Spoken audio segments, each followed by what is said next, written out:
has upheld the criminalization of buggery but reduced the maximum sentence from 25 to 5 years. The ruling also decriminalizes private, consensual sexual acts between adults under the Serious Indecency Law. The judges said it is up to Parliament to decide on full decriminalization. Russia says it will only agree to a maritime ceasefire with Ukraine if Western sanctions on some Russian banks are lifted. The demand comes just hours after the U.S. announced that both sides had reached a ceasefire deal.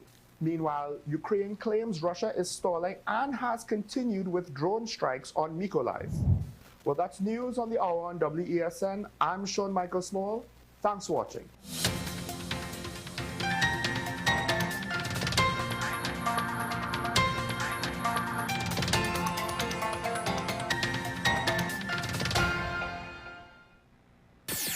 WESN.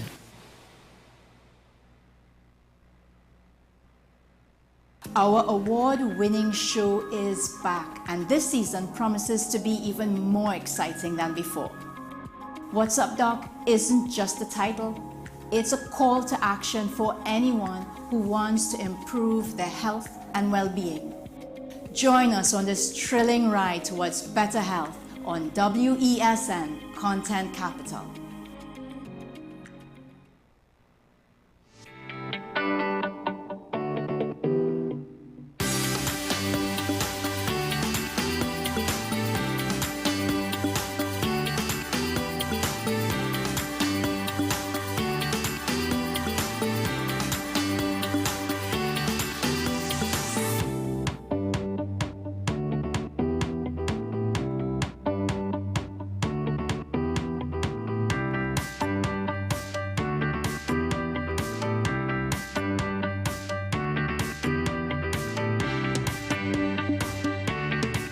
You are watching Strictly Legal on WESN Content Capital. Just give an overview of what exactly is that split arrangement. Nah, you don't need to register nothing. You don't need, we can do that another time. But then it becomes a hit, and then everybody starts to want to claim. The laws that predate many of the independent countries' constitutions are going to be those colonial laws. We know there are an infinite amount of circumstances that would lead to a murder. I have a great idea and I have a great concept, but until it's actually expressed, it does not become intellectual property. Accomplishments or targets of a forensic accountant is to quantify what may have been lost. We believe we defend criminals and we manipulated the law and we exploited the system. A responsible journalist will reach out to the person who they have the information on for a comment.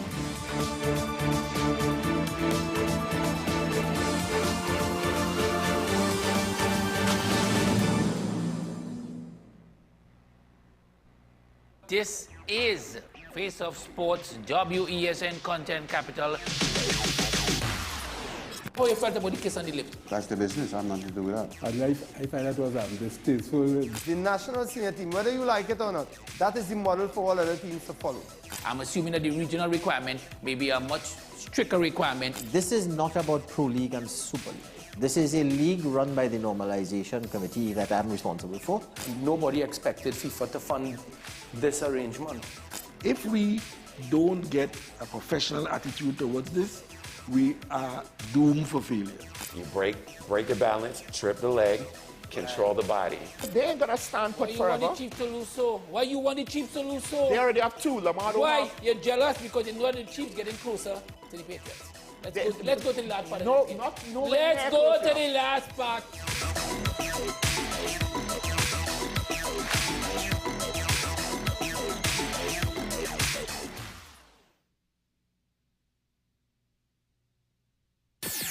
WESN.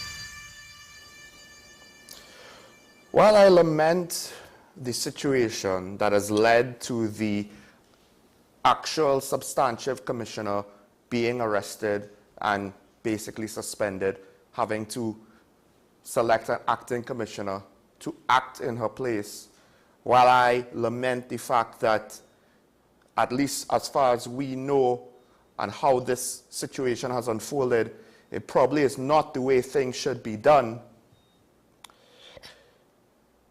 that doesn't mean that I look upon Airlink Christopher's time as commissioner with approval.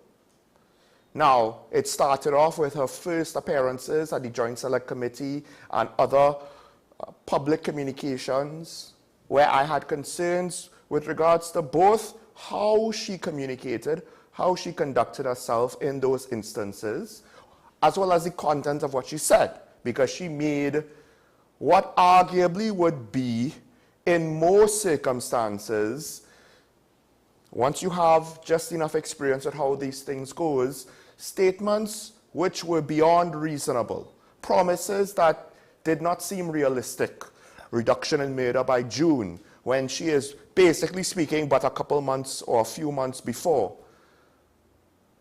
And that was at the start. Then, of course, there was grading herself excellent. I think it was maybe a couple months after that, or even before the June mark, only for that to come up short, and then at some point she had to try to do damage control. So as a leader, as a communicator, and at least to some extent as a strategist, there were questions. Then there were all the promotion controversies. The glitch with regards to an Excel spreadsheet.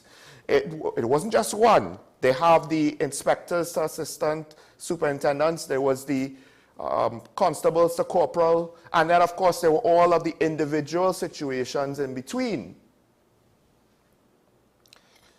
But one of the things that I guess you could say is actually more important, although they all speak to some extent with how the service was being run, is being run potentially currently, and was run even before Airlink Christopher was made commissioner. So we can't, let's not make the mistake and assume that it's all on her. Police was fine, she got the job, and then everything fell apart magically. No, there were deficiencies that existed. But one of the things that seemingly was relatively new was the unstated policy on how they were treating with FUL holders, with private firearm license holders. And for the most part, I asked the question, is this some unspoken government policy? Why were they so afraid of private citizens with FULs given out by the state, thus legal? Where were the complaints about legal firearms and private firearm license holders committing crimes, acts of violence, even just threats, even just having their guns out in public? Did anyone complain, oh my gosh, all these FUL holders, they're out and about the place in the general public and we don't feel safe because these handguns that are concealed should not be in general public? Were there complaints that they were taking it into schools, that they were taking it into airports? I don't know. At a time when we had illegal automatic rifles mowing down groups of people at a time, the commissioner apparently either got instructions or took it upon herself to prioritize telling private firearm user applicants no, and then trying to retroactively apply a law that does not explicitly state that it is to be retroactively applied. And that was the one situation where, to some extent, me not being a lawyer, my opinion doesn't mean that much, right? And given the fact that you had lawyers on either side of this issue making a case, and I didn't necessarily know exactly which way the court will rule, and maybe an appeal might have a different opinion. But it was the situation with license holders before 2004.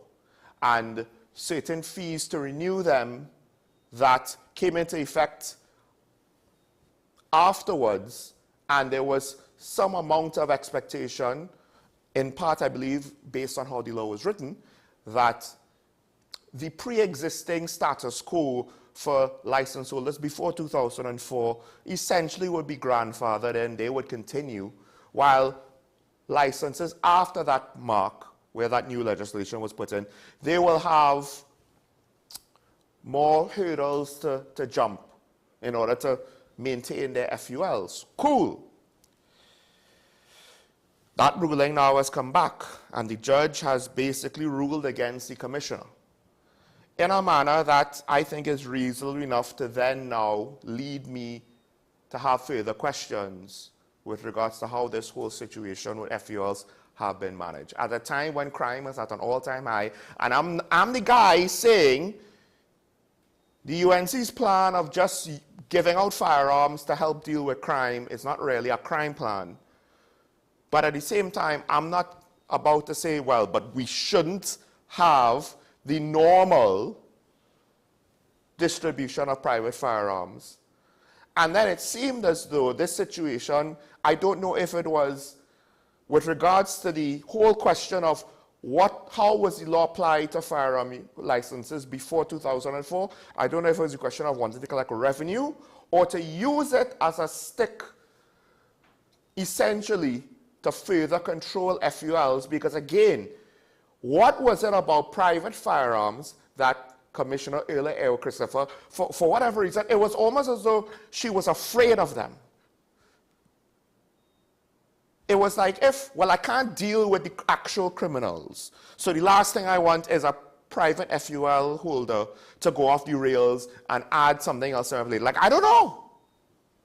I don't know what was it, because the effort, and to some extent, one could argue the hoops that the former commissioner jumped through with regards to the various aspects of, well, suspend the commissioner, the various aspects of FUL holders and the difficulty being placed on them. There's a part of me that says, why didn't we see this level of commitment and decisiveness with actual, active criminal situations, criminal cases, criminal trends, not things that haven't blown up yet. There's no indication that they will blow up. I mean, was someone in government afraid that they were going to be overthrown by a couple of range instructors with pistols? I don't know.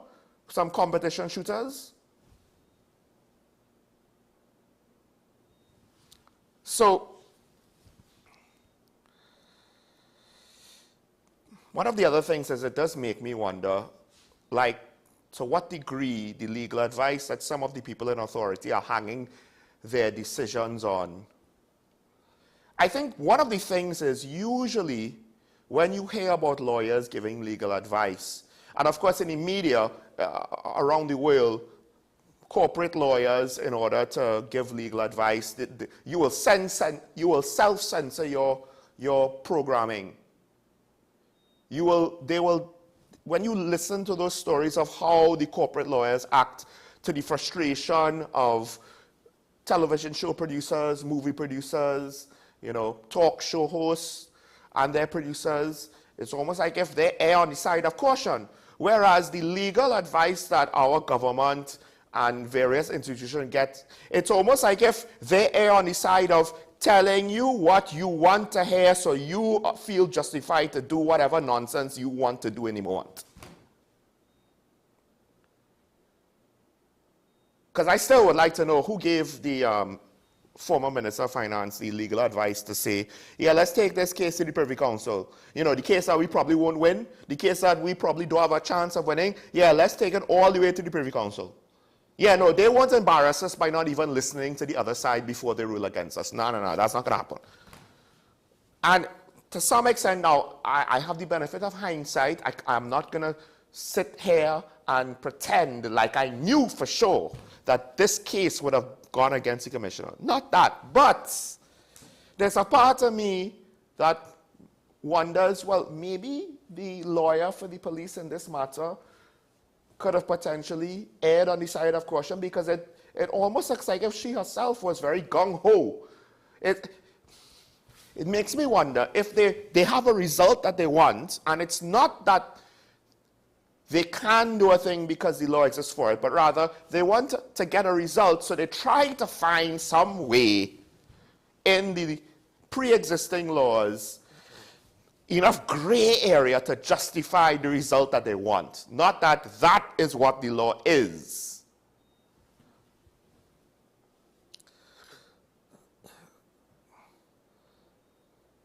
So the current commissioner has to refund payments made by the affected FUL holders who paid those fees that the police, well, their stance, the commissioner's stance, the executive stance, basically claimed that they were supposed to pay because they were in non-compliance with the renewal regime, which again, based on this ruling, that part of it doesn't apply to them anymore.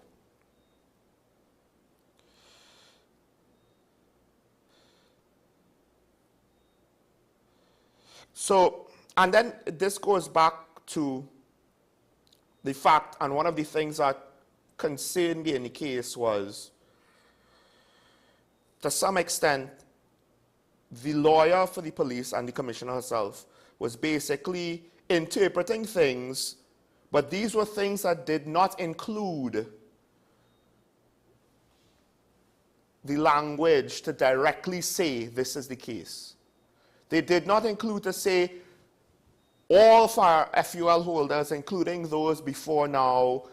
As far as I'm aware, if my memory serves correct, it did not treat to the previous FUL holders. It just said, this is the rules going forward for new FUL holders. And the thing is, the precedent of the situation, this was something that earlier with Christopher went against the precedent that all of our predecessors that had to deal with this matter, she went against how they treated it. So to some extent, the court is probably looking at it and say, how all of a sudden the policy changed? That makes sense. The legal framework of the situation didn't change. The laws weren't written in 2023. So how all of a sudden the situation changed? And then, of course, it speaks to a broader issue where the judge spoke to the fact that there was a manifest failure to make arrangements for the collection of and the renewal of. So the collection of and the renewal of FULs for almost 20 years. And this failure must lie at the feet of several commissioners of police over the years. This is one of those things where, to some extent, it will probably take a technocrat with a lot of research, access to a lot of information, to tell us, was the government correct with their concerns with regards to the pace at which Guy Griffith was either authorizing or renewing FULs? Or was he just trying to deal with a backlog? A lot of people have opinions. Some of it are based on Guy Griffith and their opinion of him, and not the actual situation at hand. And to some extent, perhaps the truth is somewhere in the middle. Regardless, I do not like the fact that it seems as though decisions are being made and reasons are being thrown out, but nothing concrete that could stand up in a court of law, at least not yet. Regardless of what you think of the man or not, whether you agree with him or not, the standards are not, because I like you, I think you're right.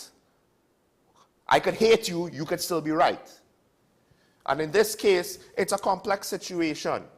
Guy Griffith is a controversial figure. We understand that to some extent, certain things with regards to, because like I said yesterday, the real victims were the defendants in those 53 cases that had to be restarted. The victims in the situation with how this FUL is being managed are private citizens. So because we think that Gary is doing something, maybe it's favors, maybe there's corruption, maybe it's not. Nothing has been proven, and I don't care what side of the line the issue eventually falls on, whether the then Prime Minister and his government was justified, or the then Commissioner and his regime or executive leadership of the police was justified. Doesn't matter to me who wins. What matters to me is that the truth comes out. And this whole situation with FULs in this country now, it reeks. Doesn't matter to me. And let's not forget, before his suspension, the court, at least on 2 occasions, if not more, and I think in one situation, they revisited a matter and reissued instructions that she then subsequently ignored for a second time, instructed the commissioner, then commissioner, to look into applications and to process them.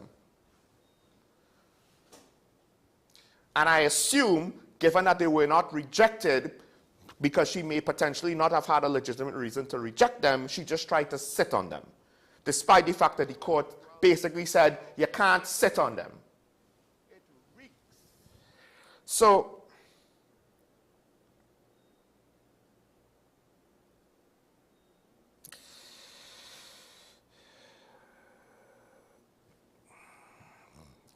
I mean, there's more to it.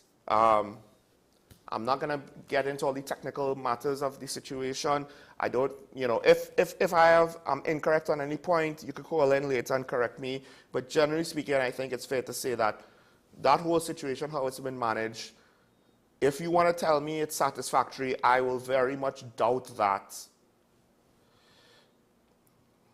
Case in point, and it makes me wonder to some extent if how our police service is being run from the top is really in a manner that is a significant cause, if not the root cause, for many of the deficiencies in the police service. Because there was another ruling here in the morning news where, well, someone who applied to be a police officer, he was awarded $300,000. Why? Because he was barred from entering the police service because of 2 tattoos. So he was awarded $25,000 as compensation for loss of chance, $125,000 for distress and inconvenience, and $150,000 in vindicatory damages. Add that all up, $300,000. Plus the state has to pay his legal costs. But the key point is, it's not just because he had 2 tattoos and the judge didn't like, hey, how you could bar the man from having 2 tattoos. No, no, no. The key point was he started the process and was going through the system, from what I understand, for 2 years. He was at the final interview to complete the entry requirements 2 years after he began the entry process, and throughout various physical and written examinations. But the more important one is physical, as in, we're going to look at your body, we're going to see you. You know, I would assume he was not doing a physical in a hazmat suit all the time. Had the tattoos and was not told to remove them. For 2 years, he's going through this process. He had physical exams, according to the judge.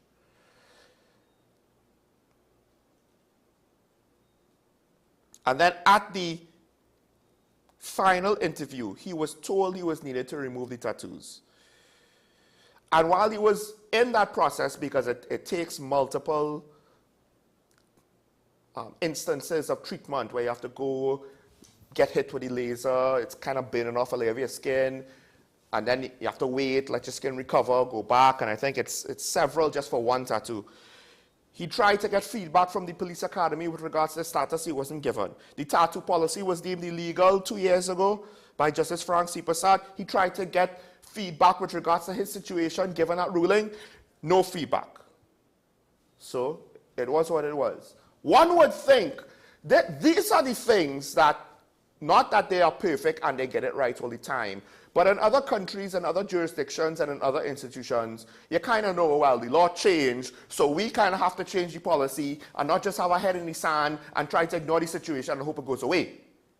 That's what leadership is. Leadership is, hey, we have to adapt to the changes that we find ourselves in.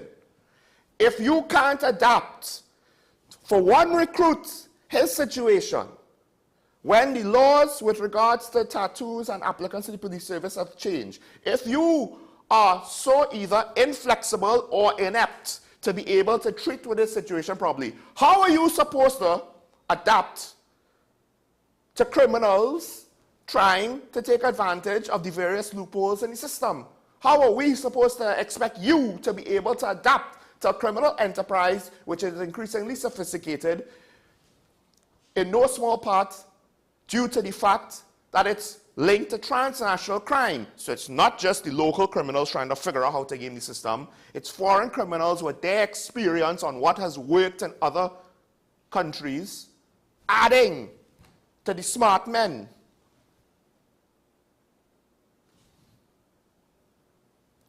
These are basic things, you know.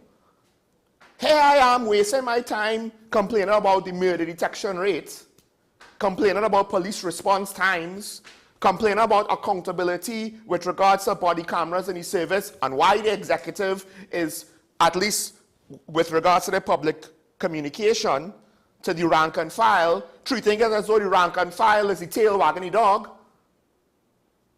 When we already had the Excel glitch. We already had all the promotion controversies. So now we're even talking about multiple instances yet, right? This is one ruling for one guy. It shouldn't be that hard. If it is that hard, then maybe you're not suited for the job.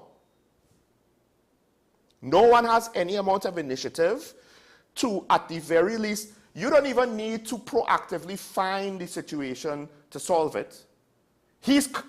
Apparently he came to you more than once. So now $300,000 of the state's money goes bye-bye. And here's the thing, to some extent, maybe if we were in a healthier situation, that should come out of the police budget. But I hesitate to say that. And this goes back to what someone on this show has said. Perhaps some of these legal liabilities should be borne by the people whose decisions cause this. Because to some extent, if this happened in a properly functioning police service in, say, America, France, Germany, the United Kingdom, whatever, not saying that all of their police jurisdictions and departments are properly functioning, right? But generally speaking, if something like this happened in a properly functioning police department abroad, somebody will have to pay some kind of consequence, and we're not talking about, oh, you did bad, do better next time, or whatever weak nonsense that has passed for leadership around here. $300,000 of public funds went out the door because of somebody's mistake. Mistake is not the word I want to use, but I'll keep it PG. These kind of things, at the very least, it puts you on the path to get fired. Might not necessarily get you fired outright, but it'll put you on the path. Not so? I don't know what entity could afford the people working in it to make mistakes that will lead to $300,000 having to go out the door. Maybe I'm wrong. We have to wait and see now what's going to come out of the arrests from the state of emergency. I don't hope that all of the arrests will be invalidated and lawsuits will be coming down the pipe. I just fear that it will. I don't want it to happen. I hope it doesn't happen. I don't have confidence that it will not happen. Granted, law of averages, I don't expect it to be all of the arrests, but you never know. You never know. This is TNT. We're not a real place, apparently. You never know. All right. I need to take a break. When we come back, we'll go into the daily review. To some extent, we'll be kind of continuing on this general train of thought, but it'll be taking a different dimension, a different turn when we come back. Sean Michael Small, this is Talking One on WESN, the Content Capital. We'll be right back after this.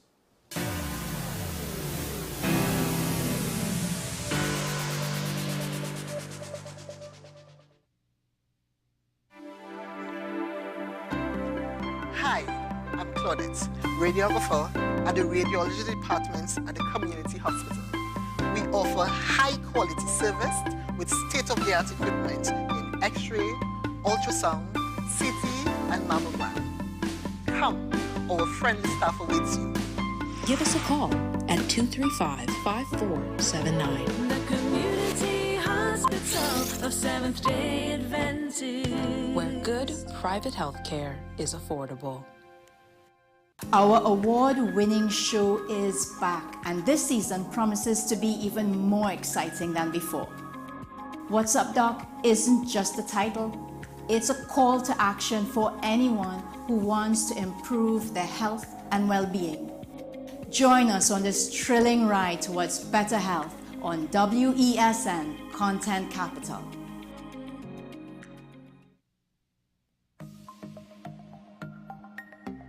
Knowing how to tell authentic is as easy as 1, 2, 3. Find it, match it, search it. Step 1. Find the style number on the tag. Step 2. Match the style number inside the jersey with the number on the tag.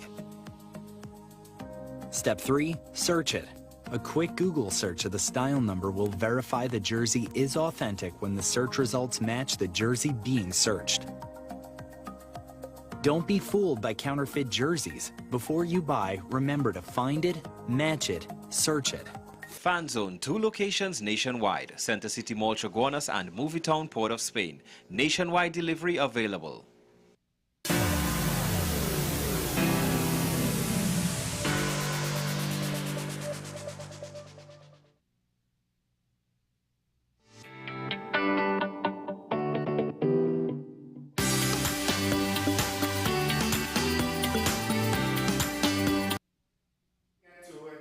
It's been a couple of days, but we can't let the week go by without getting this story. So, of course, now let's kick off today's Daily Review.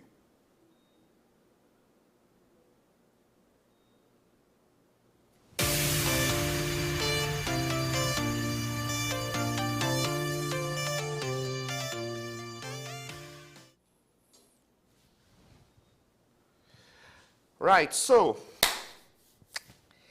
this is election time.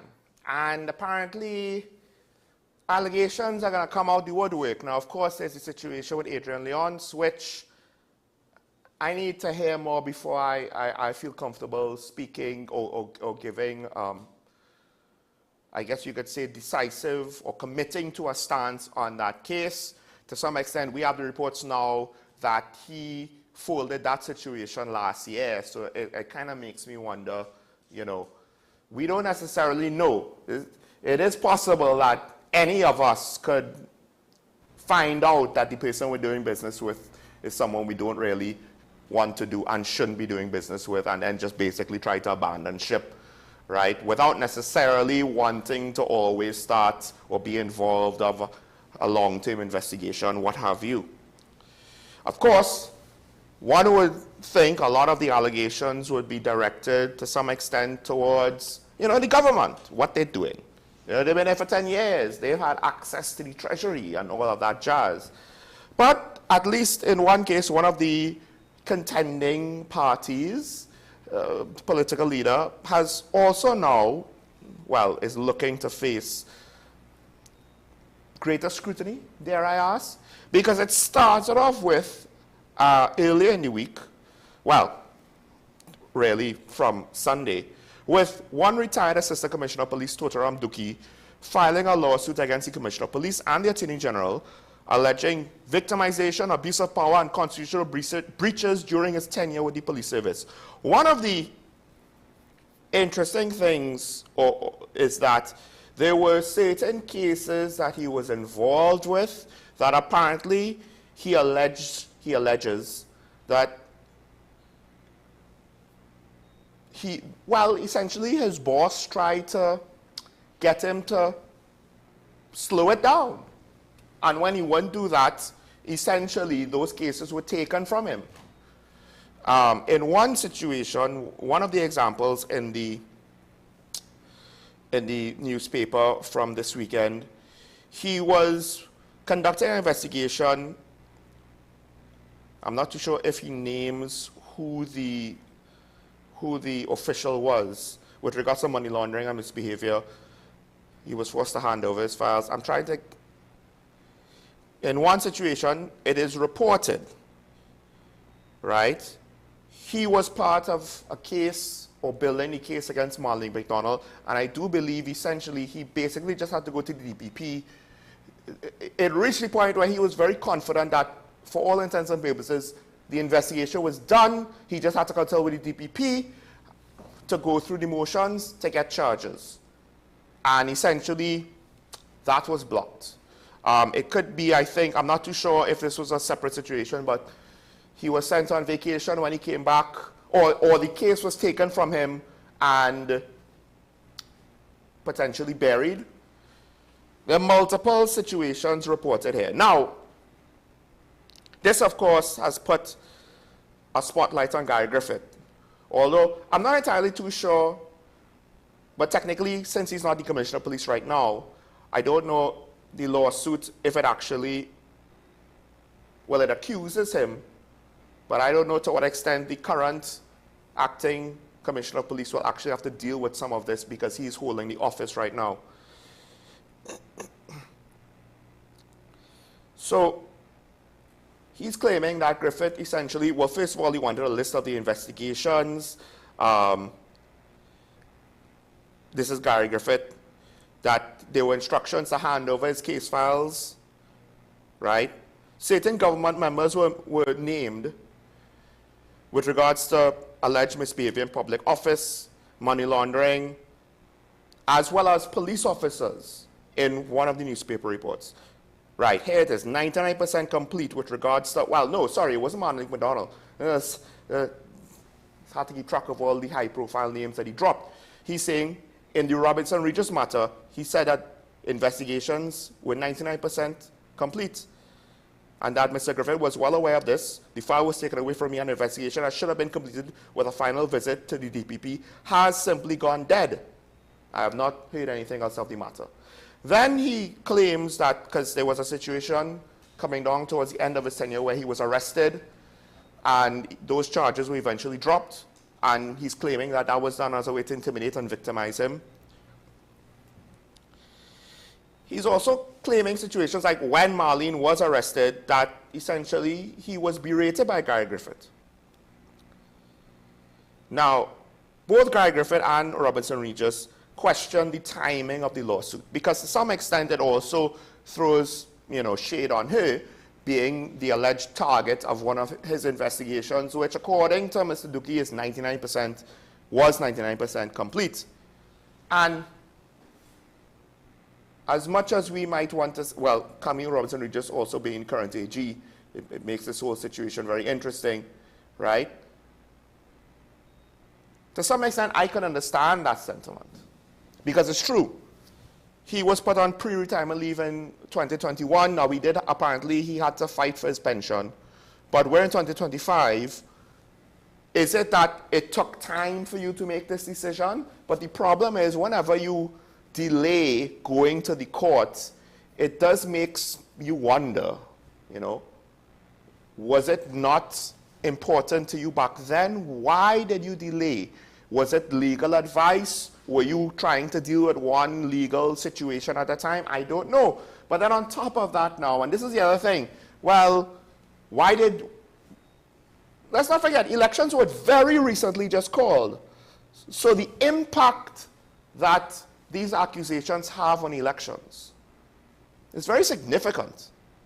One of the reasons why you pave the roads the year of elections and you don't pave roads throughout your administration is people forget. And people will say, well, what do they do for us? They don't look at the fact that, hey, the roads are better consistently maintained throughout the 5 years. They look at the fact that, hey, this year they didn't pave roads, so they didn't pave roads. They paved roads last year? I don't remember that. So you bring the accusations 6 months, a year, 2 years ago. They might not remember in time for the election.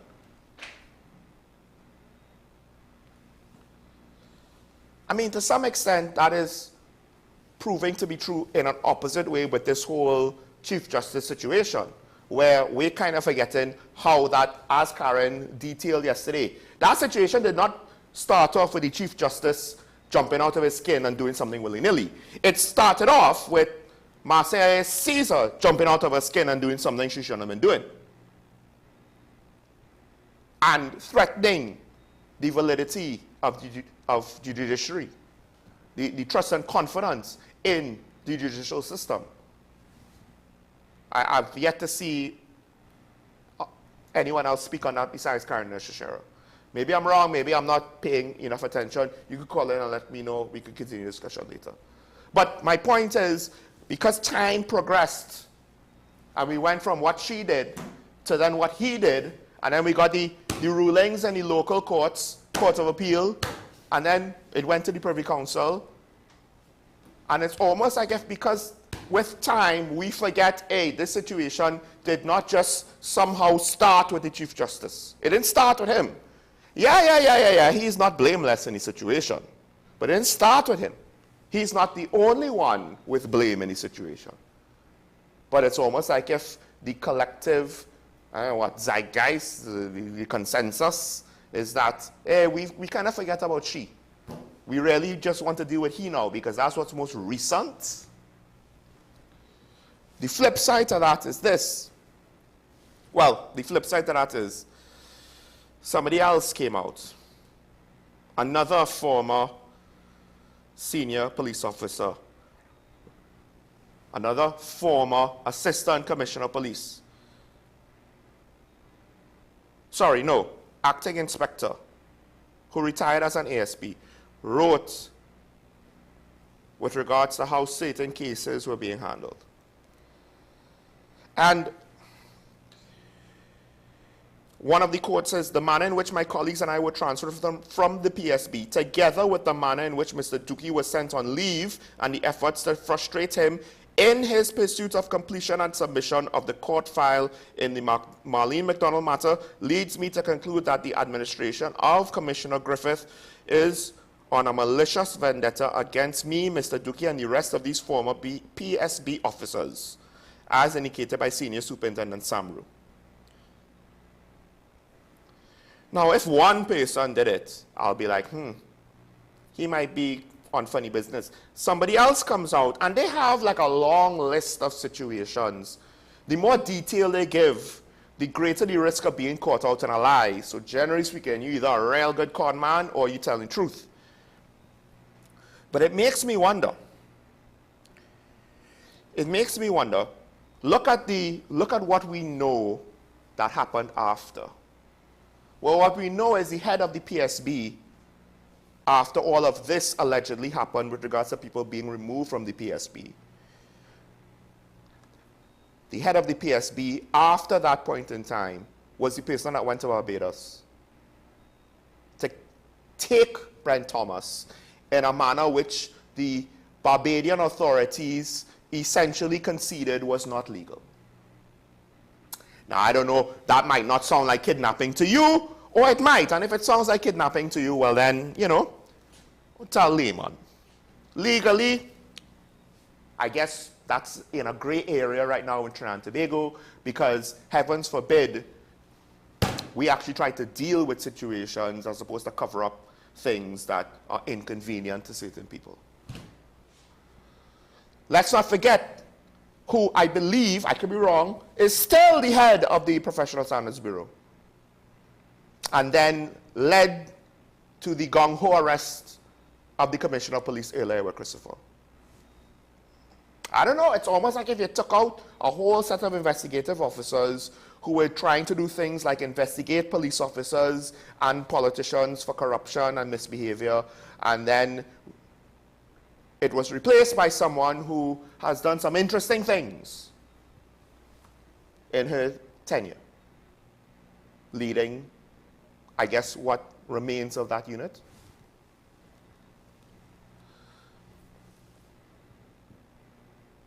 Fact of the matter is, though, there are accusations. And we are now in a very uncomfortable situation. And to some extent, the blame for this has to be placed on the people bringing the accusations. We are 5 weeks or less from an election. And now, essentially, we have to go with a he said, she said. No matter how good the accusations look, that is not a court of law. And I would have preferred some factual evidence and maybe a legal ruling in order to make a decision as important as this. Because anybody could come up with a good accusation to prejudice a politician in an election to basically cause him to lose the election. To what extent, regardless, again, you have to understand, this is not a defensive guy, Griffith. You could love the man or you could hate the man. It doesn't matter.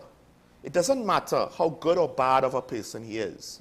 What matters is, if we have actual evidence of wrongdoing, then we could treat with it. If we just have accusations, and maybe he does have documents to provide, physical evidence to back up the claims. But the process to treat with that ain't going to be finished within 4 to 5 weeks. So it goes back to the question of why wasn't this brought to light, I don't know, maybe a year or 2 ago, at the very least. Not that it probably wouldn't have been resolved in time anyway, but still.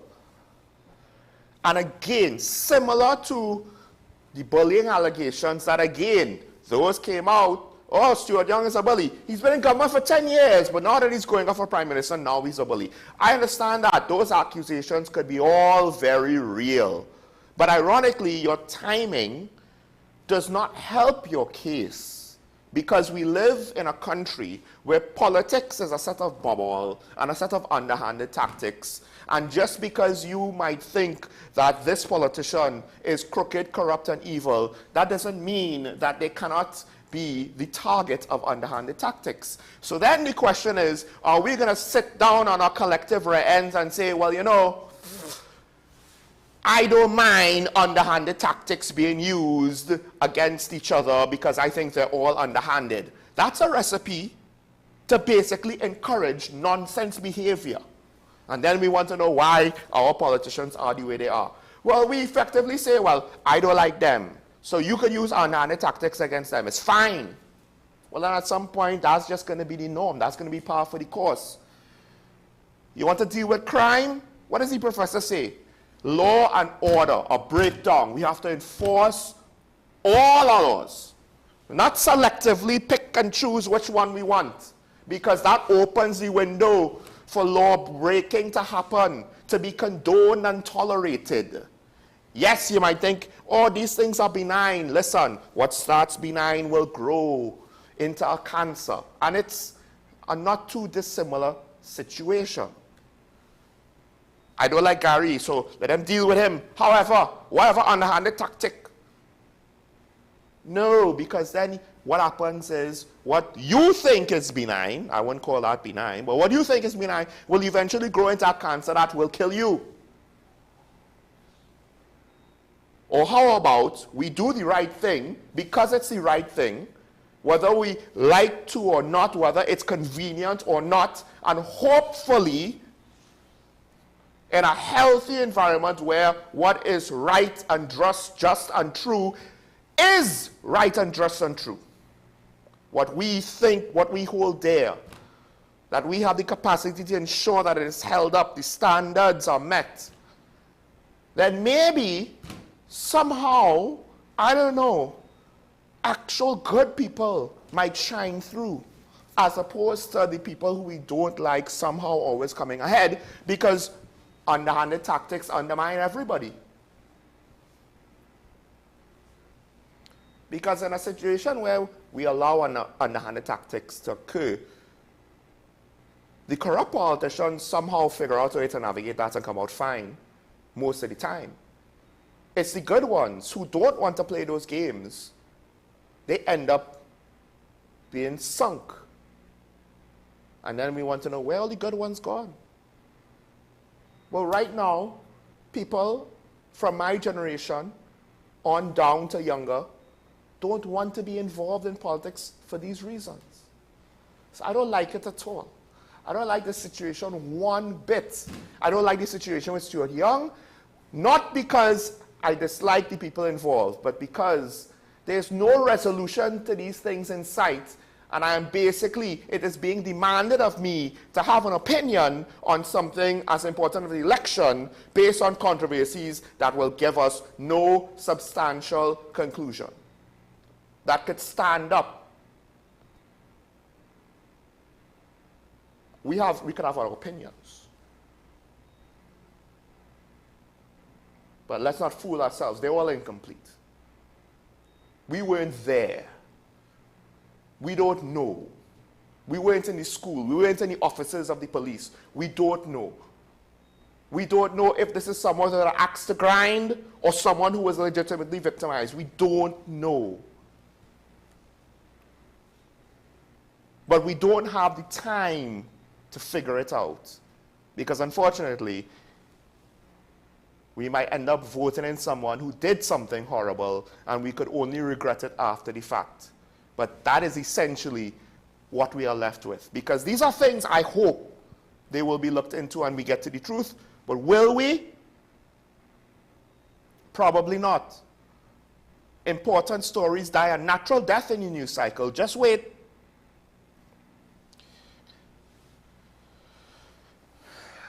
All right. Let's take another break here. When we come back, there's the whole situation with what's going on, us and the States and Venezuela and Dragon Deal and tariffs and our economy, and war maybe is us. We'll see after this.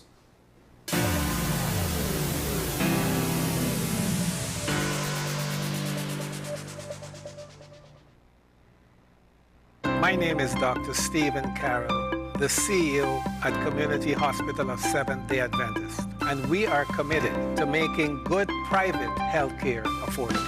For all your medical needs, including dental, radiology, laparoscopy, behavioral and mental health, along with many other services, contact us for more information at 235-5479. Community Hospital of Seventh-day Adventist, where good private health care is affordable. Do you need treatment for obesity or any related abdominal procedures? The community hospital now offers minimally invasive laparoscopic surgery done by an American-trained, board-certified surgeon with over 20 years' experience. Give us a call at 235-5479 for more information. the Community Hospital of Seventh-day Adventist, where good private health care is affordable.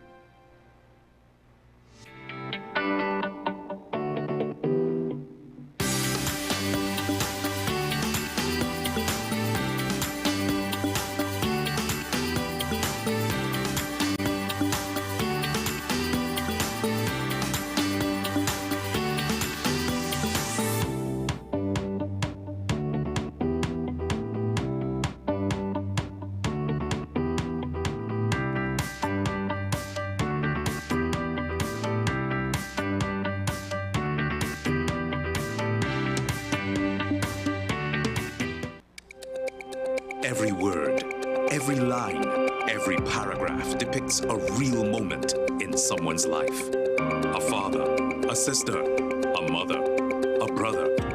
We at Newsday are dedicated to you, the people, and through independent, unwavering journalism, strive to always bring your stories to life. Because your stories are more than just words. Newsday, independent and credible.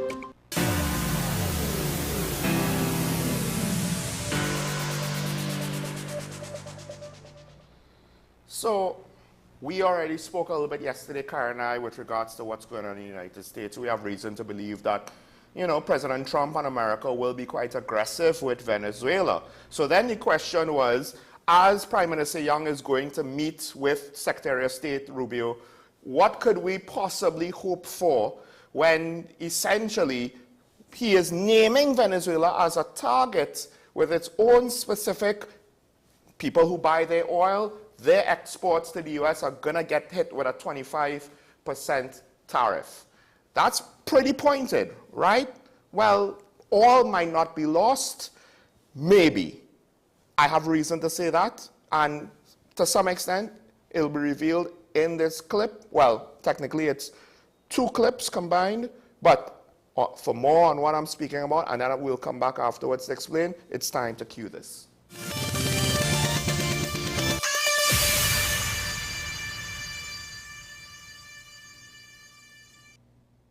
Donald Trump could be more flexible than expected over new tariffs on automobiles and other goods. Speaking at a cabinet meeting Monday, the US president said his threatened levies would be imposed in the coming days. And we'll be announcing cars very shortly, and we already announced steel, as you know, and aluminum.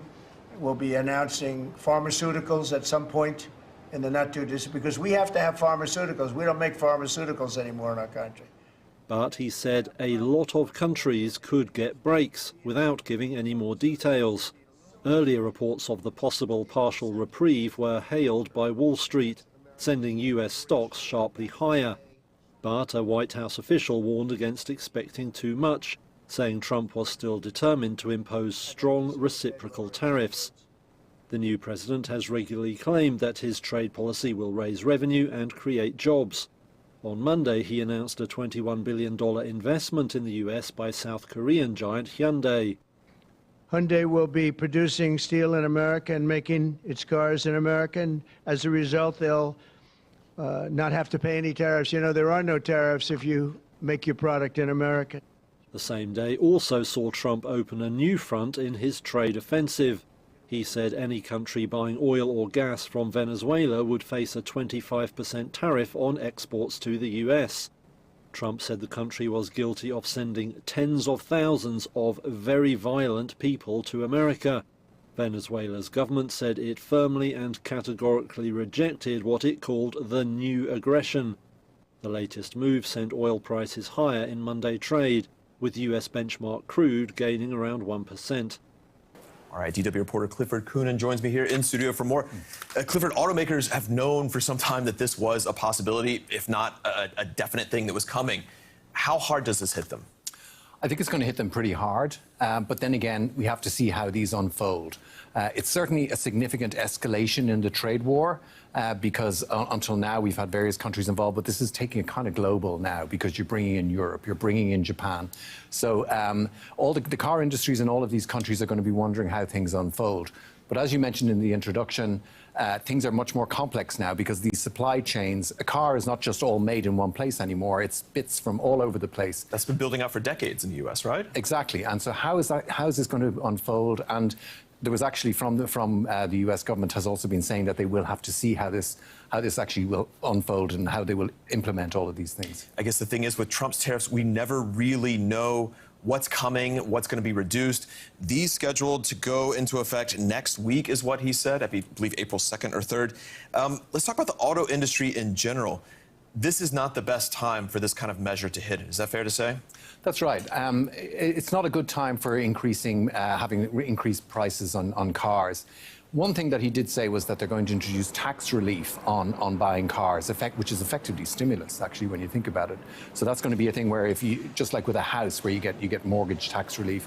So if they do that, that's going to be interesting. But it certainly isn't a good time for the U.S. car industry. It's struggling with all kinds of issues, global slowdown, and it really could do without it right now. But then again, a week is a long time in Trump's world.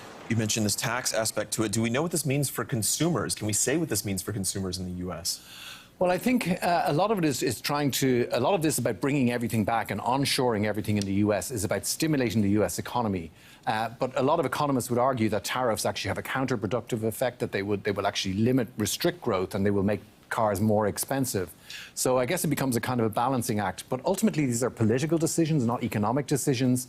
So we have to kind of wait and see how they unfold. Trump says that this will raise money for the U.S., bring back manufacturing, as you said. Is it that simple? I don't think so. And the political element is very interesting in this because he's also said that he may offer a little bit of relief for China. And as we know, the prospect of the Chinese market and increased competition with China has been a big aspect of the tariff war. That's because he wants to maybe get a deal on buying TikTok, to force ByteDance, the Chinese company, to sell TikTok to an American company. So you can kind of see there's a lot of classic Trump deals going on, things meant for political effect, but we'll have to see on the ground how they unfold. Okay, so unclear if this is a cudgel to bring nations to the negotiating table or if this is actually about raising money or bringing back manufacturing.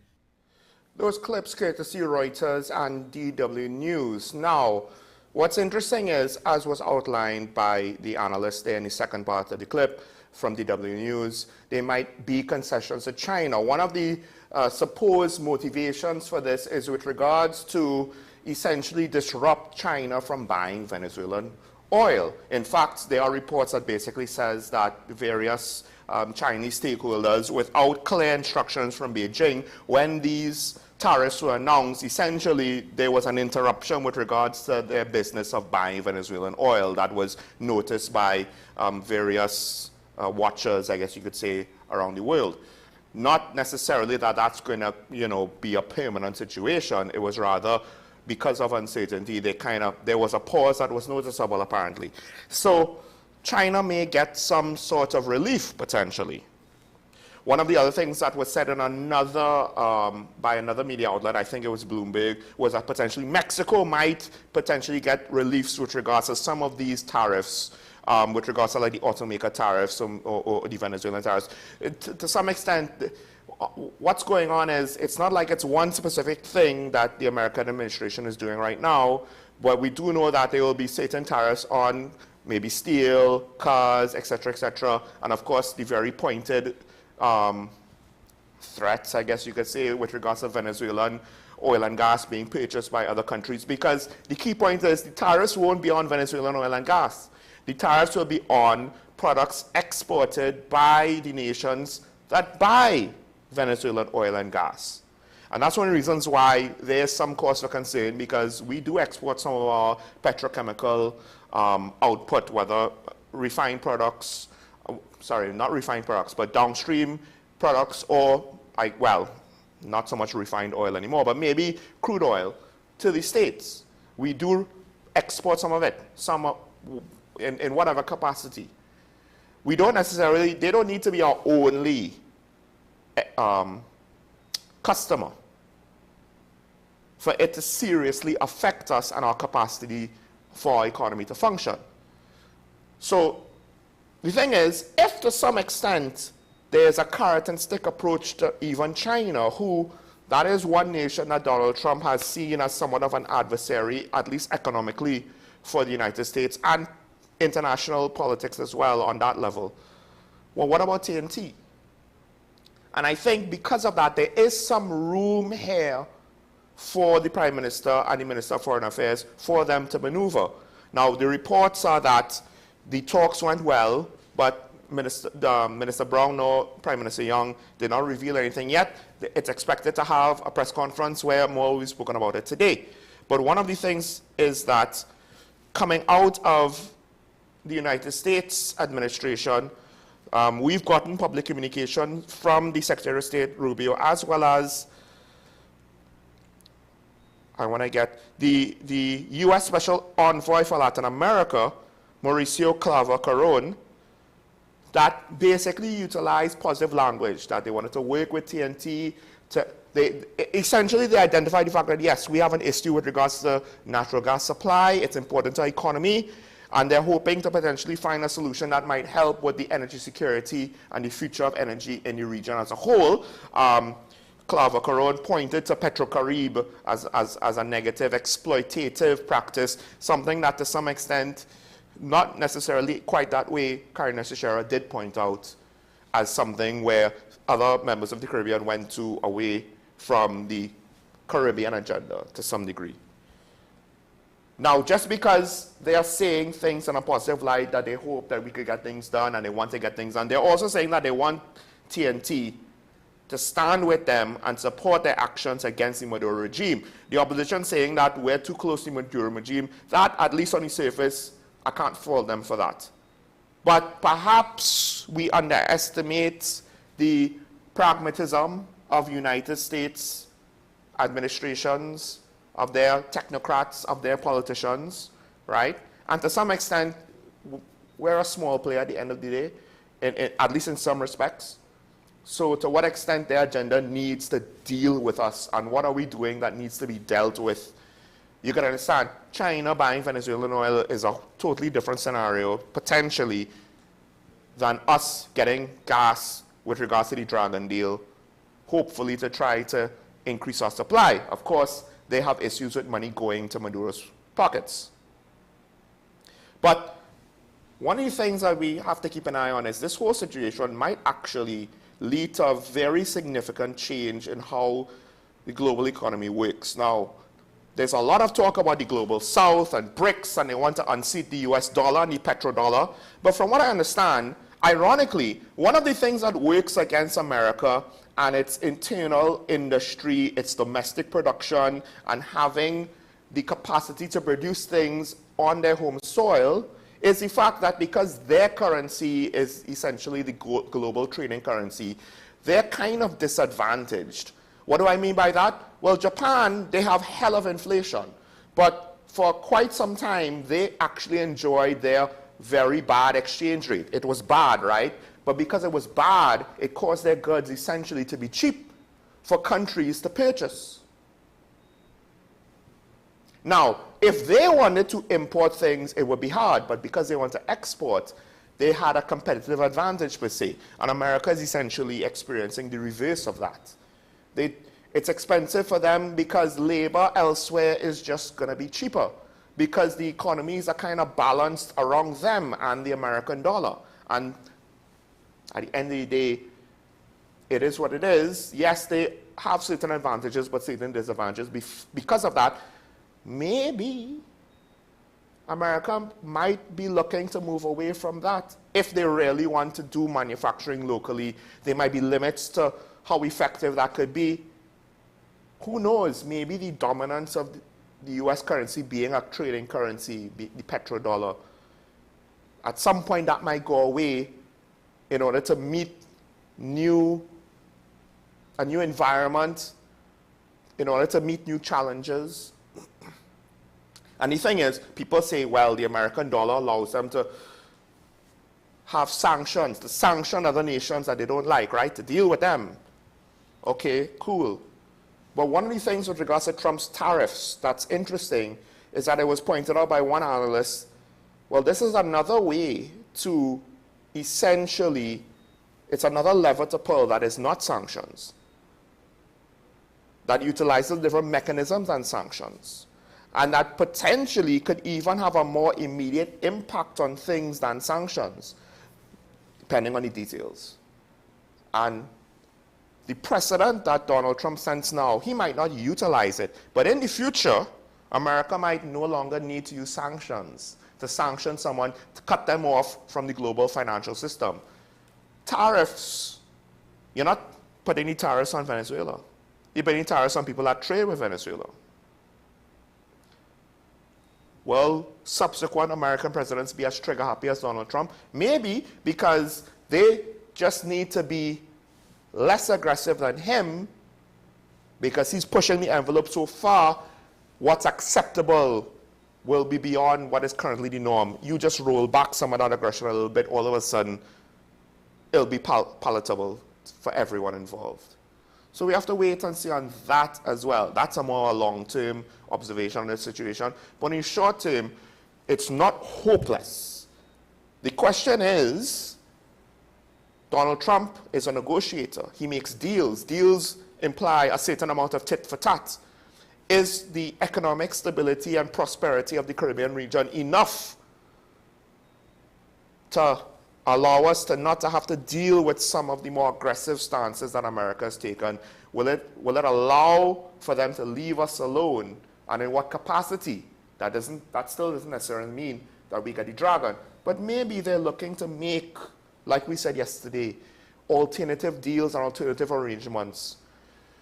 It's not just a deal with one-on-one, but rather with multiple stakeholders, and we try to figure out the puzzle, the jigsaw puzzle, to bring it together to the benefit of all involved, except maybe Venezuela. All right. So we'll put a pause on this topic here, I guess. We'll open up the phone lines. You could call in and have your say.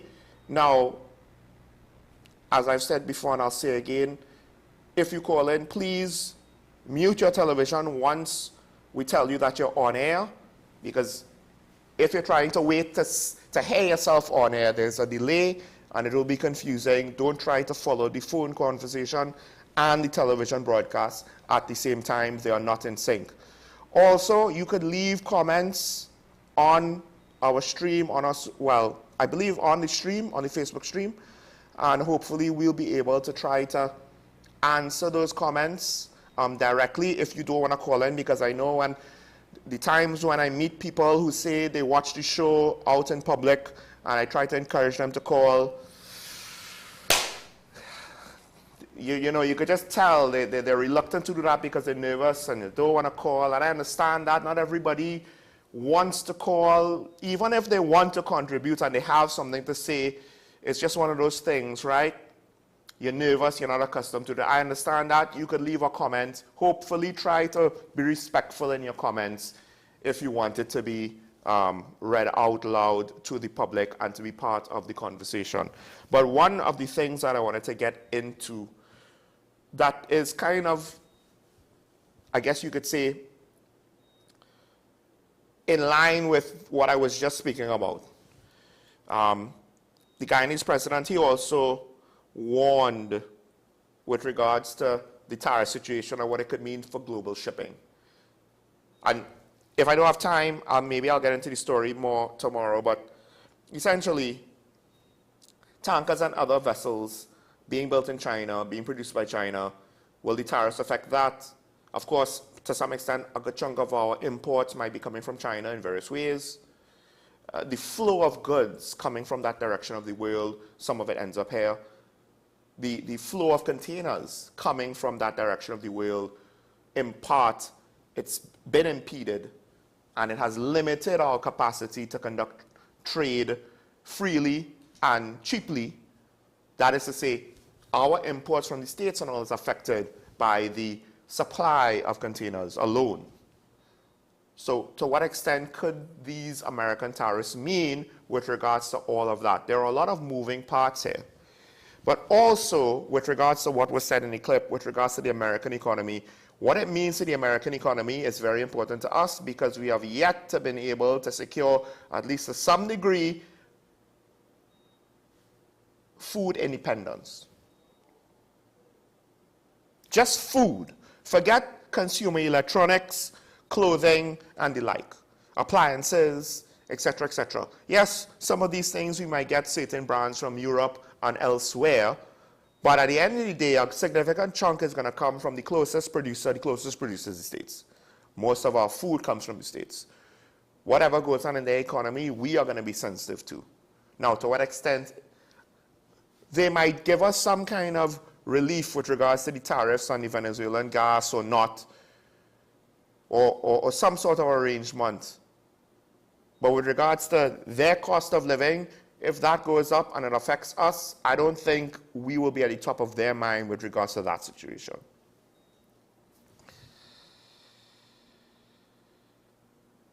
And I think this is one of those things where it goes back to why have we looked at food security and essentially took it for granted. Yes, technically speaking, the cheapest, most efficient way to do it is to import food. Because they can produce it at a scale that we can't, therefore they enjoy economies of scale that we can't, therefore it's going to be cheaper. Is it going to be healthier? Is the quality going to be as good? Well, in some cases, yes, because our agricultural sector is so immature. Why do we want to invest the capitals or build up an industry when we already get cheap food by importing it? The problem is not only is that a balance of trade issue, but there's also the fact that what happens when negative things come from that food supply, like inflation or shortage.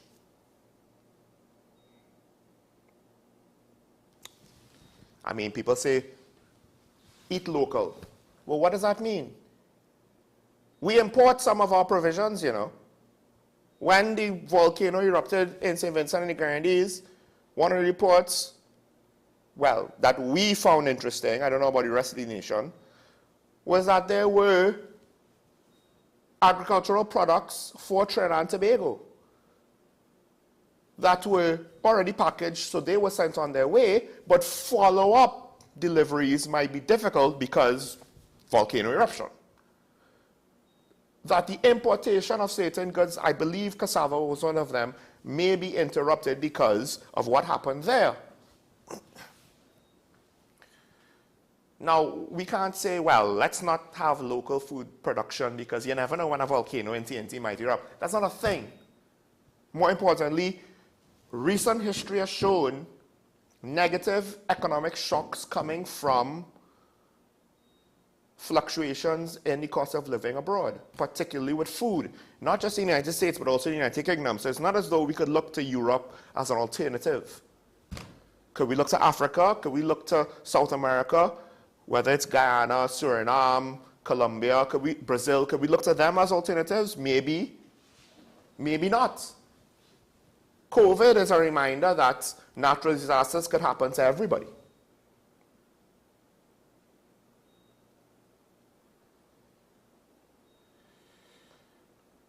And ironically, I don't think that's something being said much on the campaign trail. We seem very content with the status quo. And it seems almost as though the politicians are assuming what we want to hear is, this is how we're going to spend money we don't have. This is how we're going to spend all the money to give you all the things that we may not be able to afford to spend, so we may not actually be able to give you, but we're going to promise that. And all of the things that we didn't address in the last 10 years, this is how we're going to address them now. But agriculture doesn't seem to be one of them. Not in any significant way.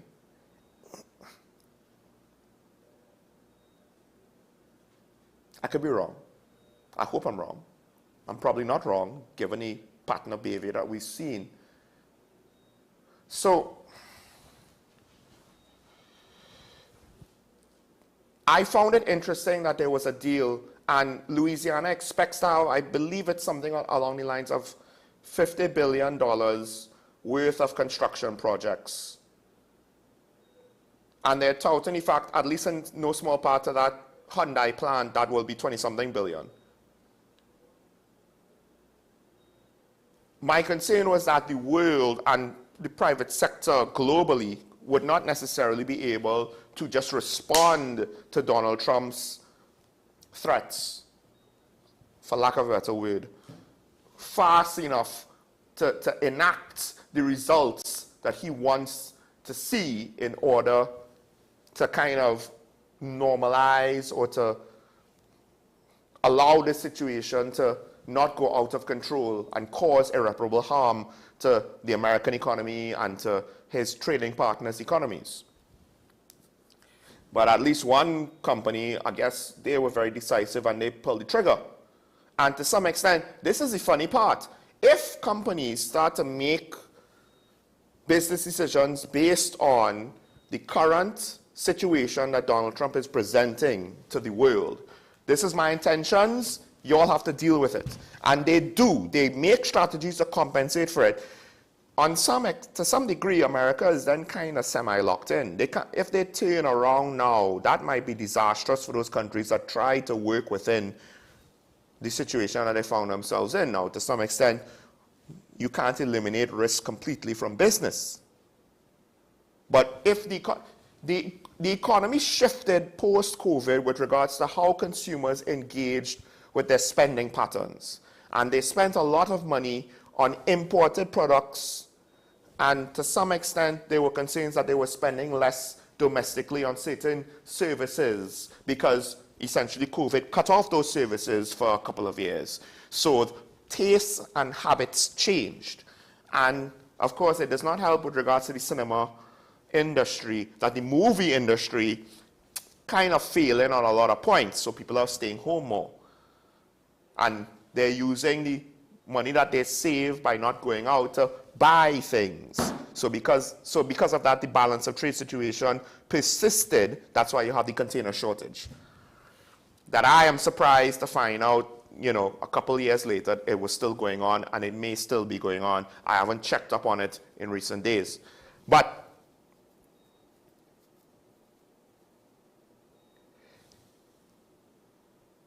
patterns change. So now, with the threat of tariffs, economies want to have a balance point. And Donald Trump's tariffs might cause the various companies and economies to have to settle to a new balance point because there's this thing kind of pushing them pushing certain factors, maybe artificially inflating or deflating it, the demand and supply curve, right? And the balance point is going to move, and then once it moves, then as hard as it was to move, it's going to be just as hard to move back.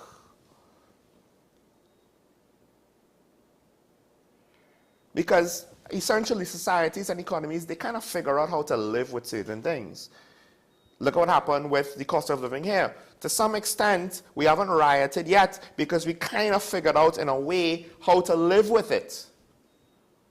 Now we'll see with regards to the election, that'll be a reasonable determination on to what extent did the population tolerate the cost of living reaching to the heights that it reached.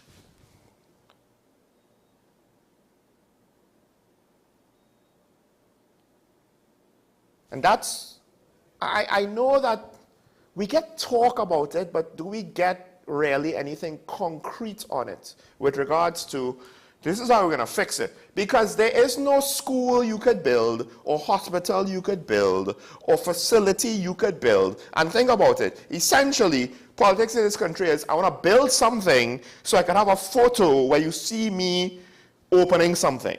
There's no airport or hotel that you could open or build or announce, have a sword-turning ceremony for, that's going to deal with cost of living.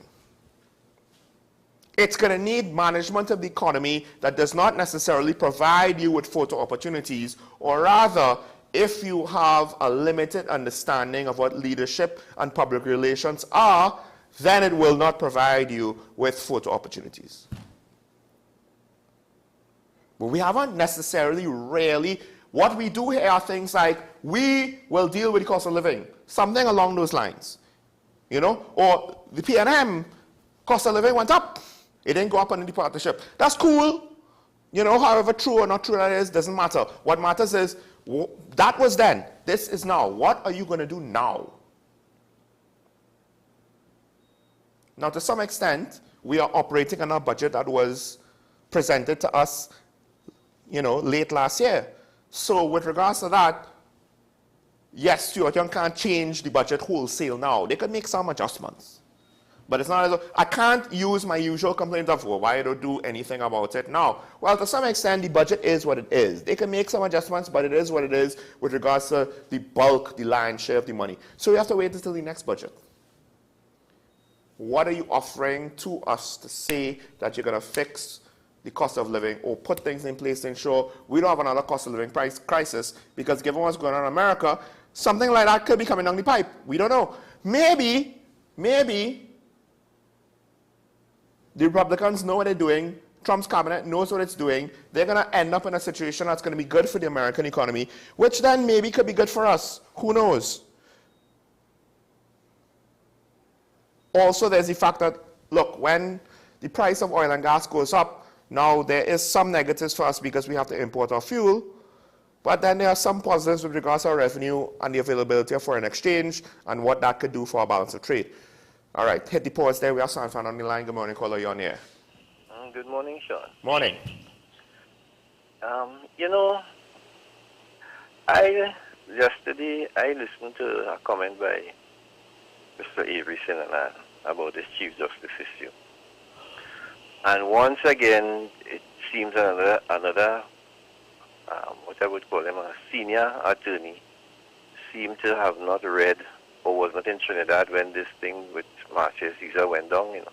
Mm-hmm. I can't believe that these people are not being objective in their comments because he's another one calling for the head of the Chief Justice should resign, or the Prime Minister should get rid of the Chief Justice. And I'm saying this is the problem in Trinidad and Tobago, you know. The people who in this society that people would think that are supposed to be exemplars are the ones that are causing the problems in the society. I listened to those. Well, right now there's only one party that have these meetings going on and televised.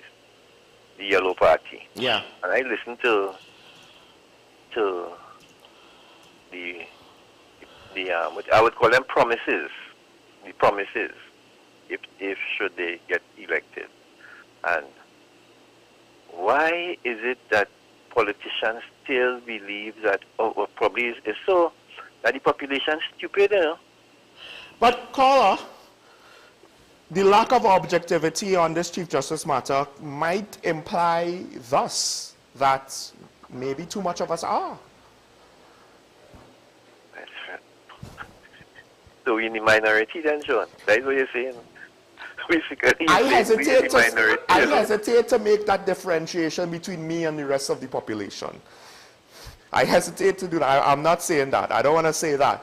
That's why I said us. Because it is ridiculous. All these promises. Now you touched on something this morning when you talked about the issue with the FULs, right? Mm-hmm. And how what happened with Ms. Christopher, and then what the politicians are saying. And I remember I said this. I don't think we didn't think about no such a FUL to the population, you know. Mm-hmm. But that stand your ground issue, I think the legislation needs to be tweaked to allow homeowners to have some more power on the property. But I'm not hearing that. All I'm hearing is the crime plan. We're gonna make Trinidad safe, Trinidad and Tobago safe by giving everybody a gun. So I be going back to the Wild West, basically. This and once election comes around, it is just madness. You see all these things start to pop up. You see the situation with Mr. Leons, the situation with Mr. Griffith. Yeah. It's all about timing.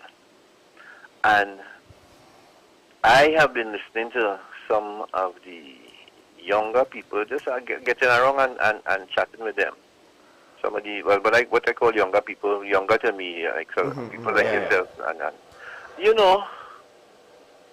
What I, based in the circle that I move and who I speak to, and I speak to people of varying intellects, varying, varying economic situations, and nobody cares.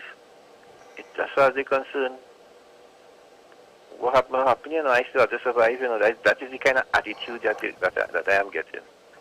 And I just hope some miracle happens in Trinidad and Tobago, because it just proved my point. What it have out there is not good enough for what we need. Not good enough for what we need. Have a good day, Sean. Thank you, caller. You see, I do think almost everything you said was connected. Too much of the population is fed up. They don't care. They feel like they can't do anything about it. What is the point? And in part, I do wonder if now, like, there's a lack of objectivity with regards to the Chief Justice situation. There's a lack of objectivity with regards to the other situation, with regards to what I said with Gary Griffith and Adrian Leons, right? It's not about if you like them or not. The lines in the sand are being drawn. And I think with the Chief Justice situation is almost like if it's not that we're going after him because, oh my gosh, look at what he did. It was so bad. No, it's that, well, we don't like him because we think he does bad things. So we will use this issue.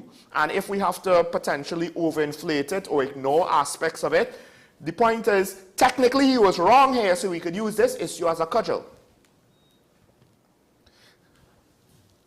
We can't prove that Gary Griffith did anything or not, at least in the past, because there was implications with regards to how the FER situation was managed under him, right?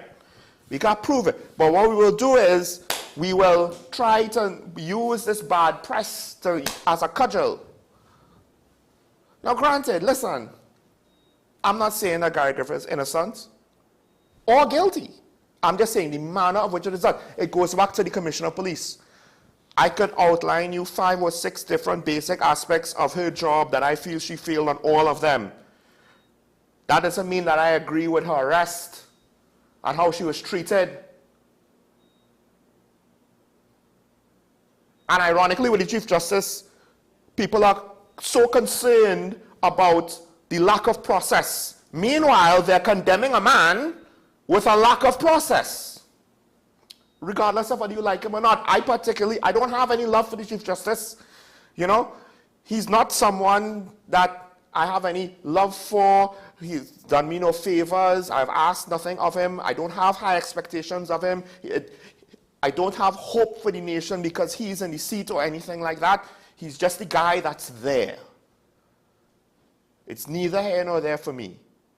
But at the end of the day, even if he's bad at his job, I question the manner of which he's being treated. Let's just assume he's bad at his job. But how we're going about trying to remove him from his job is probably not the right way. And this is the thing, how that connects to what you said, where people younger than you, they kind of don't care about what's going on. Because what happens is, we make all of this rah about stuff, right? The politicians, look what they do. All of this bad. All of this is not working. All of this, we will fix it. Promises never necessarily kept, right? And then the news makes a big deal about things. Oh, the Chief Justice this, the Chief Justice that. Oh, look, Adrian Leon's this, Adrian Leon's that.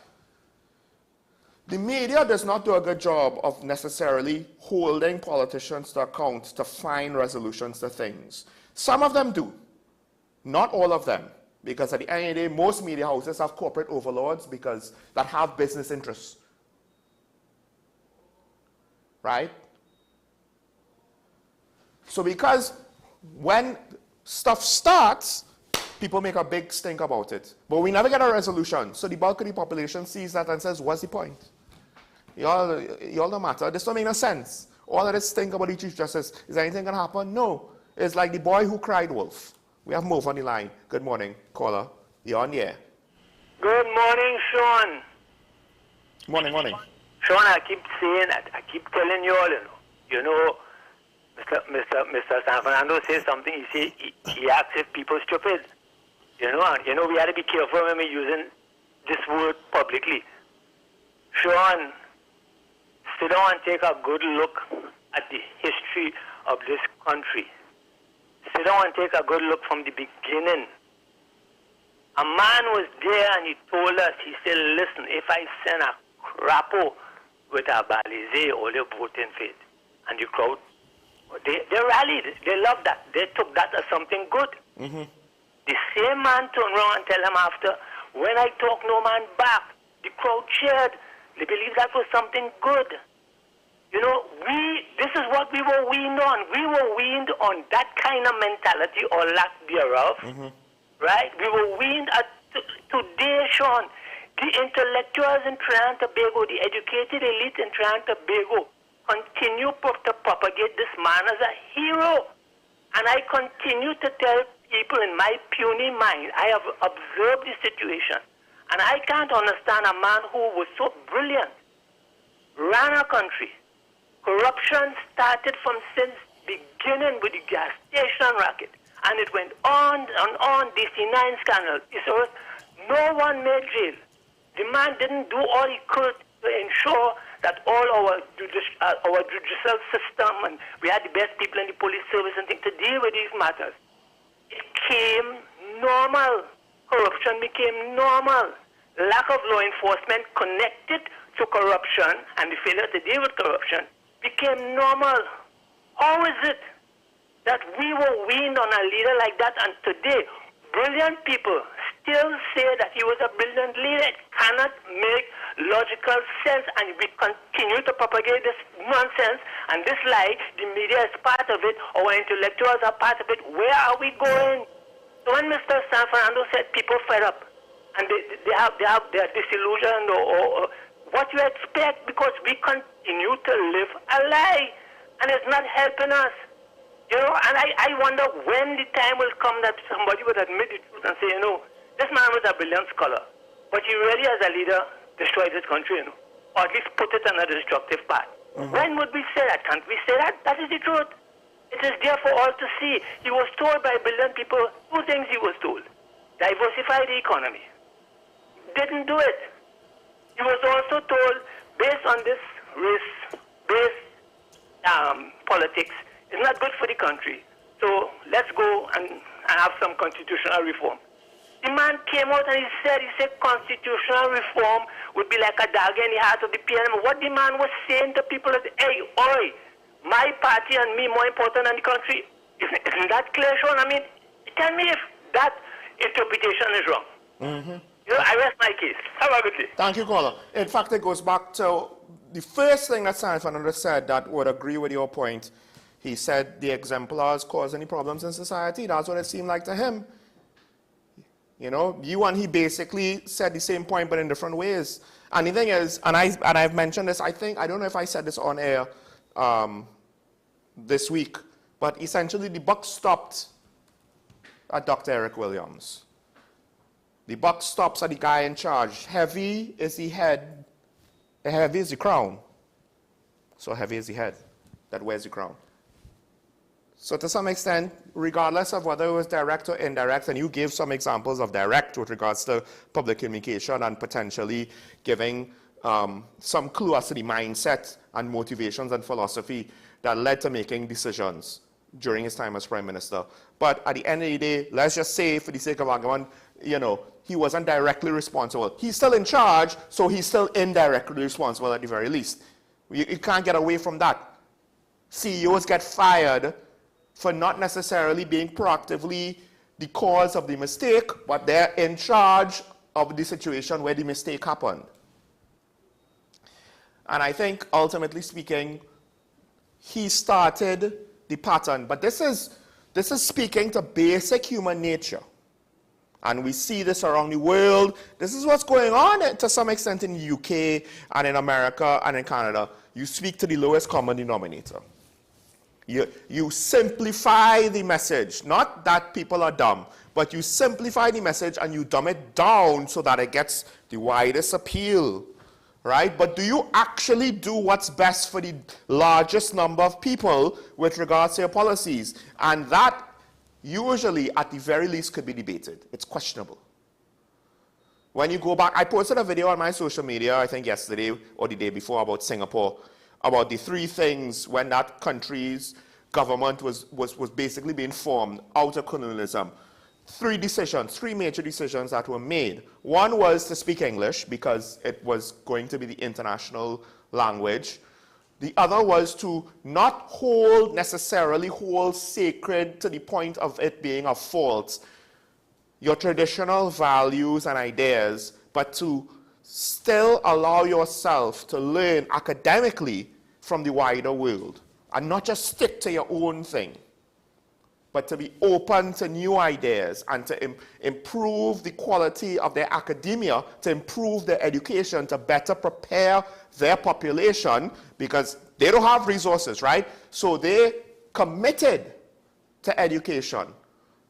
We supposedly did, but somehow their results and our results is not the same thing. And of course, the last one is with regards to political corruption. 1, high wages for elected office holders. I know the professor from Shogunas would disagree with that. But 2, 0 tolerance for corruption.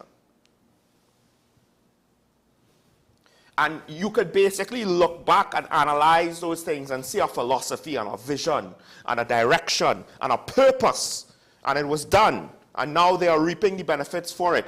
And then you look at us and you could argue, what is the vision? Is the vision good for the party? Because to some extent, that's what's generally coming out. What's good for the party, what's good for the party finances. That's what's coming out. But the best part is what the party finances don't understand is because you have successfully stunted the growth of the economy with regards to your practices, with regards to how you want to profit and leave nothing for the rest of the nation, well, the growth opportunities now within TNT are limited, right? That's why you're investing money outside, because you already chewed us up and spat us out, basically. Think about it. Who really is a good corporate citizen? So, the exemplars are causing any problems in society. I mean, to some extent, you gotta say that. The gangs and the gang violence is a symptom. Young men going to a life of crime is a symptom. Partially due to the lack of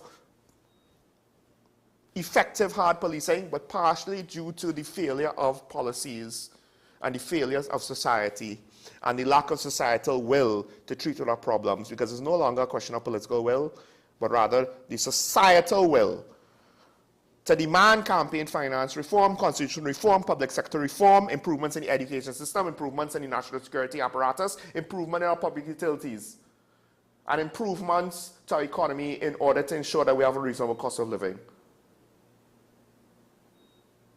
And when you spell it out like that, all of a sudden Everest grows 100 times taller, and we don't want to die trying to ascend that mountain, so we just give up and go home.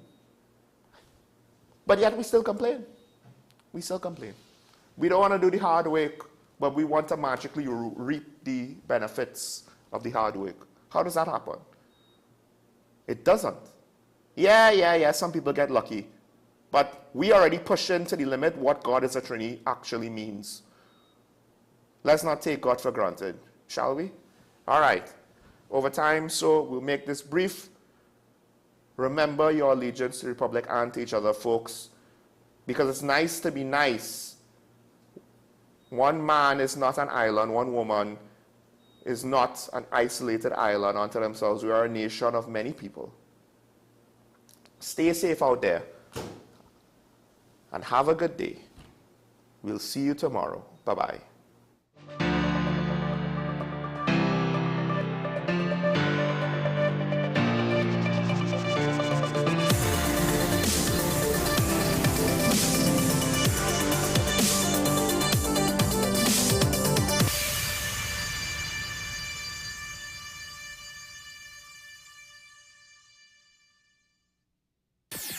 WESN.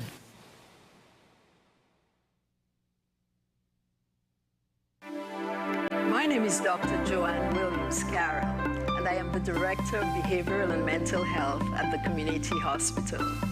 At the Community Hospital, we believe in nurturing mind, body, and soul. Through our counseling and chaplaincy program, we will provide you with support and strength you need to help with your mental and emotional well-being. Give us a call. The Community Hospital of Seventh-day Adventist.